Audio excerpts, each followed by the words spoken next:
Today we'll talk about how can you enable completed uh, audiobook completed on your Everand app. We're going to figure out the solution or know how you can do that on your app. So you just follow this ways, then it's going to work with you.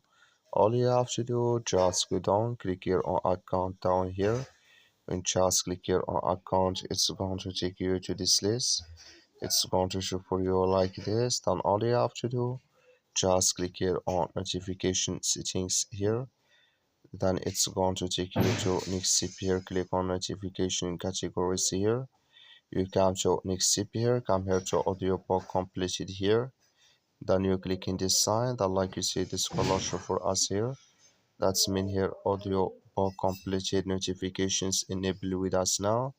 So that's all you have to do. I wish you know you accurate. That's all. Thank you for watching. Don't forget to support us by liking, subscribe.